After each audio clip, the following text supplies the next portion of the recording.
Hello student, मैं आज इस वीडियो के माध्यम से आपको डी निकालना सिखाऊंगा कि आप मूल सूत्र जब निकालते होंगे तो उसमें पहले आपको डी निकालना पड़ता है। तो आप इस एक वीडियो बनाऊंगा, एक वीडियो में आप इस वीडियो के माध्यम से डी कैसे निकालना है आपको सिखाऊंगा और आप अच्छे से देखेंगे, पूरा वीडियो को अंत तक देखेंगे तो हमें उम्मीद है कि आप सीखने का और आप सीख सकते हैं। और इस प्रकार से कई सारे वीडियो आप कई सारे क्वेश्चन हल कर सकते हैं। तो चलिए हम लोग व्हाइट बोर्ड पर चलते हैं। तो विवेचक विवेचक विवेचक यानी डी को हिंदी में क्या कहा था? विवेचक। क्या कहा था? विवेचक। जो डी होता है उसको कहा था हिंदी में विवेचक कहा था। देखिए विवेचक हिंदी में डी कहते हैं। अब हम डी निकालते कैसे हैं? तो पहले भैया डी का एक सूत्र होता है। क्या होता है? सूत्र होता है डी बराबर सूत्र होता है बी स्क्वायर माइनस 4ac बराबर 0। वैसे आप डी का सूत्र होता है बी स्क्वायर माइनस 4ac बराबर 0, एक सूत्र होता है। चलिए मैंने लिखा डी बराबर बी स्क्वायर माइनस 4ac बराबर 0, मैंने लिख दिया यहाँ पे।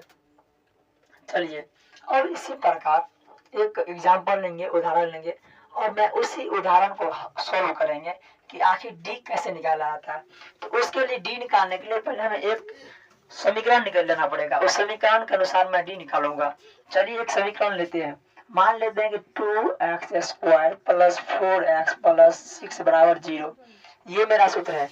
2x square minus 4x plus 6 बराबर 0, ये मैं समीकरण ले लिए।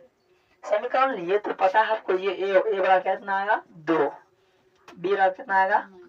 बी बराबर माइनस 4, सी बराबर 6।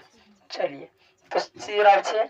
और जो यहाँ पे हम लोग सूत्र लिखे थे डी बराबर बी स्क्वायर माइनस 4ac, तो इसी सूत्र पे ए का मान, बी का मान और सी का मान बैठाएंगे। चलिए डी बराबर बी स्क्वायर माइनस 4ac बराबर 0। तो डी हो जाएगा, बी का कितना है? माइनस 4, तो माइनस 4 का होल स्क्वायर माइनस 4, ए का मान 2 यानी ए और सी का मान 6 बराबर 0।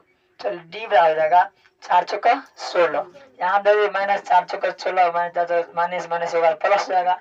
यहाँ पर डायरेक्ट कितना आएगा? 16 माइनस।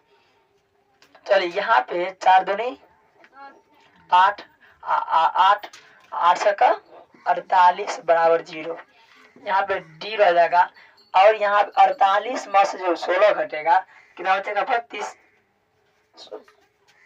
चलिए हम देख लेते हैं। 48 में 16 घट जाए कितना आएगा? यहाँ पे 2, यहाँ पे 3, यहाँ पे कितना बचेगा? माइनस 32, क्योंकि यहाँ पे माइनस का मान बड़ा है इसीलिए माइनस का मान लिखा जाता है। और यहाँ पे देख सकते हैं डी को हमको सोल्व करने के लिए यही तरीका है, यही सूत्र है। लेकिन डी कैसे समझेंगे? ये डी बराबर है या असमान है, वास्तविक है कि अवास्तविक है, हम डी बहुत तरह से निकालते हैं। यहाँ पर डी का मान निकाल लिए। डी का मान कितना निकला? डी बराबर माइनस 32 बराबर 0। यहाँ पे डी जो है ना, मूल जो है, मूल उसका जो मूल वास्तविक है, वास्तविक और क्या है? असमान है। असमान क्या होगा? देखिए असमान ये होगा, अगर यहाँ पे 0 है तो यहाँ भी 0 आना चाहिए। अगर यहाँ पे दोनों मान 0 आ जाएगा तो देखेंगे समान है, लेकिन अगर दोनों मान 0 ना आ जाए तो क्या हो जाएगा? असमान। यहाँ पे देखिए माइनस में डी आ गया, इसीलिए हो जाएगा अवास्तविक नहीं, और ये अवास्तविक भी है। क्योंकि अवास्तविक इसलिए है क्योंकि मेरे साथ माइनस आया है, और माइनस और प्लस रहता तो वास्तविक रहता और असमान रहता। क्योंकि यहाँ पे माइनस है और माइनस का चिन्ह वास्तविक हो नहीं सकता है, अवास्तविक होगा। और अवास्तविक के साथ साथ यहाँ पे डी जो है डी बराबर भी नहीं है, क्योंकि यहाँ पे माइनस 32 है और यहाँ पे 0 है, इसीलिए यहाँ पे क्या डी क्या होगा? असमान होगा। क्या होगा? असमान होगा। तो हमें उम्मीद है इस वीडियो के माध्यम से आप डी के बारे में समझ चुके होंगे। तो मिलेंगे अगले वीडियो में, तब तक के लिए जय हिंद।